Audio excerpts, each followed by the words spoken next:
Hello साथियों, आप लोग कैसे हैं? उम्मीद है कि आप लोग अच्छे होंगे और अच्छे से पढ़ाई करते होंगे। तो आज मैं हिस्ट्री के 30 क्वेश्चन बहुत ही महत्वपूर्ण लेकर आया हूं, जो बिहार बोर्ड की दृष्टि से बहुत ही महत्वपूर्ण है। उम्मीद है कि आप लोग इसे भी नोट करेंगे और 2-3 बार वीडियो देखेंगे तो आपको ऐसे भी याद हो जाएगा, रिवीजन भी हो जाएगा। हिस्ट्री का बहुत ही महत्वपूर्ण क्वेश्चन है दोस्तों, बिहार बोर्ड के लिए, क्लास 10 की है। तो चलिए बिना देर किए हुए हम प्रश्नों की ओर बढ़ते हैं। तो पहला प्रश्न दोस्तों दिया हुआ है कि राष्ट्रवाद की अवधारणा का जन्म किस घटना से माना जाता है? तो दोस्तों इसका जो आंसर होगा वो होगा क, पुनर्जागरण से। ठीक है, इसका आंसर क्या होगा? क होगा। दूसरा प्रश्न दिया है, इसका आंसर क्या होगा? दूसरा प्रश्न दिया है 1789 की फ्रांसीसी क्रांति के समय वहाँ किस राजवंश का शासन था? तो दोस्तों उस इसका जो आंसर होगा वो हो जाएगा आपका ग। ठीक है, 2 नंबर का आंसर क्या होगा? ग, सूर्योदय का।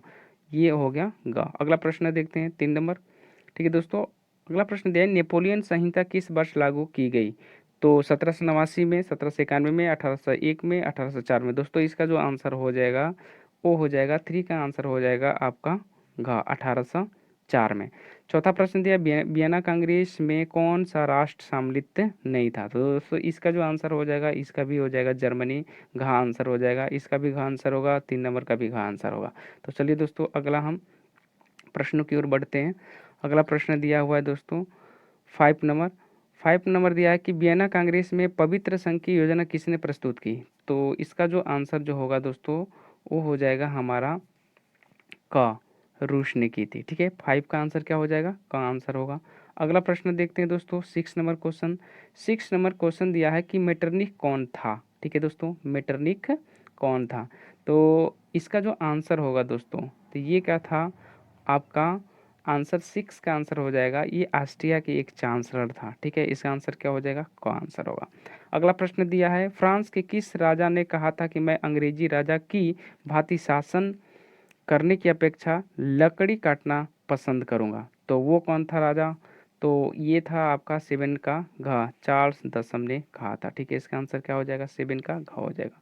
अगला प्रश्न देखते हैं दोस्तों, आपका 8 नंबर देखते हैं दोस्तों क्या है? किसने कहा था कि जब फ्रांस सीखता है तो बाकी यूरोप को सर्दी जुकाम हो जाता है? तो इसका जो दोस्तों आंसर होगा, 8 का आंसर होगा, वो कहा था मेटरनिक ने कहा था। इसका का आंसर होगा।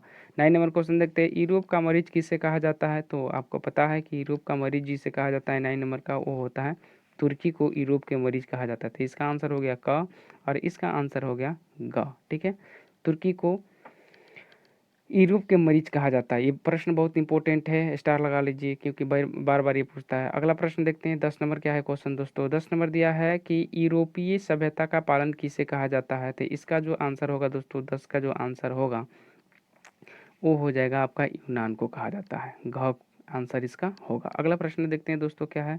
अगला प्रश्न दिया है कि किस संधि द्वारा स्वतंत्र यूनान राष्ट्र की स्थापना हुई? तो दोस्तों इसका जो आंसर होगा, 11 का आंसर जो होगा वो होगा आपका ग, कुस्तु देखिए कार्य कुस्तुनतुनिया की संधि। ठीक है दोस्तों, ग इसका आंसर होगा। अगला प्रश्न दिया कि नौ गुएल्फ आंदोलन कहाँ हुआ था? तो इसका जो आंसर होगा दोस्तों, ये हुआ था इटली में, का आंसर होगा। ठीक है दोस्तों, अगला प्रश्न देखते हैं। अगला प्रश्न दिया है कार्बोनरी की स्थापना किस वर्ष हुई थी? तो कार्बोनरी की जो स्थापना हुई थी दोस्तों वो हुई थी 1810 में। ठीक है, इसका आंसर क्या हो जाएगा? का। अगला प्रश्न दिया है यंग इटली का संस्थापक कौन था? तो दोस्तों यंग इटली का संस्थापक जो था, यंग इटली का संस्थापक कौन था? तो यंग इटली का संस्थापक था मेजिनी। ठीक है, इसका आंसर क्या हो जाएगा? ग। ठीक है, ग आंसर हो जाएगा, मेजिनी था। अगला प्रश्न देखते हैं 15 नंबर, 15 नंबर। तो अगला प्रश्न है कि लाल कुर्ती की टुकड़ी का गठन किसने किया था? तो इसका जो आंसर होगा दोस्तों वो हो जाएगा गेरिबाल्डी, घ इसका आंसर होगा। अगला प्रश्न देखते हैं 16 नंबर। अगला प्रश्न है दोस्तों 16 नंबर प्रश्न है, रक्त और लोह की नीति किसने अपनाई थी? तो रक्त और लोह की नीति जो अपनाया था वो था दोस्तों आपका, बता दें आपको, वो था आपका बिस्मार्क ने। ठीक है, इसका आंसर क्या हो गया? क। अगला प्रश्न दिया है कि जर्मनी के एकीकरण के लिए बिस्मार्क ने कितने युद्ध किए? 1, 2, 3। तो दोस्तों जर्मनी के एकीकरण के लिए जो बिस्मार्क ने जो युद्ध किया था, लड़ाई किया था, वो किया था आपका 3। मात्र कितने किए थे? 3 किया था। इसका आंसर ग हो जाएगा। ठीक है, अगला प्रश्न देखते हैं 18 नंबर दोस्तों। 18 नंबर प्रश्न दिया है किस संधि द्वारा जर्मनी का एकीकरण पूरा हुआ? तो दोस्तों इसका जो आंसर, जर्मनी का एकीकरण किस संधि के द्वारा पूरा हुआ, तो ये हुआ फ्रैंकफर्ट की संधि। ठीक है, इसका आंसर क्या हो जाएगा, घ हो जाएगा। तो चलिए आगे देखते हैं प्रश्न। अगला प्रश्न दोस्तों दिया है, नेपोलियन ने जर्मनी में किस संघ की स्थापना की। तो दोस्तों इसका 19 यानी 19 का आंसर जो हो जाएगा वो हो जाएगा राइन संघ। इसका आंसर हो जाएगा ग। अगला प्रश्न देखते हैं, हंगरी की भाषा क्या थी।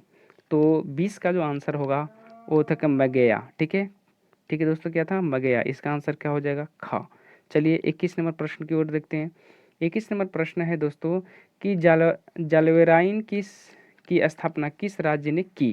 तो इसका जो आंसर होगा दोस्तों 21 का, वो होगा प्रासानिकी का आंसर होगा इसका। 22 नंबर देखते हैं दोस्तों। 22 नंबर प्रश्न क्या है, यंग यूरोप की स्थापना किसने की थी। तो यंग यूरोप की स्थापना जो किया था दोस्तों वो था मेजनी।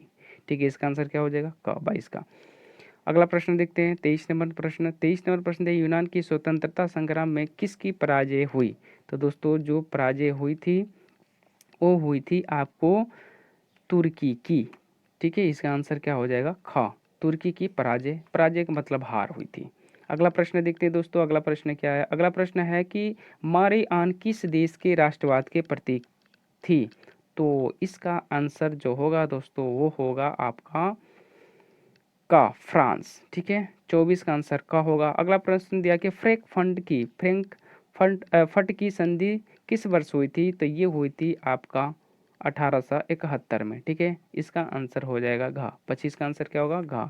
चलिए हम 26 प्रश्न देखते हैं। 26 नंबर है कि 1830 की क्रांति के बाद फ्रांस में किस प्रकार का शासन स्थापित हुआ। तो दोस्तों इसका जो आंसर होगा वो होगा संवैधानिक। ठीक है, आंसर क्या होगा इसका, ख नंबर। ठीक है, अगला प्रश्न देखते हैं, सोडोवा के युद्ध में किसकी पराजय हुई। तो इसका जो आंसर होगा दोस्तों वो हो जाएगा ऑस्ट्रिया की, मतलब इसका आंसर का आंसर सही होगा। अगला देखते हैं 28 नंबर प्रश्न, किस युद्ध के बाद जर्मनी का एकीकरण पूरा हुआ। तो इसका जो आंसर होगा दोस्तों ये होगा सीडान का युद्ध के बाद। 28 का आंसर घ। अगला प्रश्न देखते हैं। अगला प्रश्न दिया है दोस्तों, किस, यहाँ पे दिया है बिस्मार्क का जन्म कब हुआ था। तो दोस्तों बिस्मार्क का जो जन्म हुआ था वो हुआ था 1812 में। इसका आंसर का होगा। ठीक है, 1812। अगला प्रश्न है, मेजनी का जन्म कब हुआ था। मेजनी का जन्म कब हुआ था। तो इसका जन्म 1805 में हुआ था। इसका आंसर ख होगा।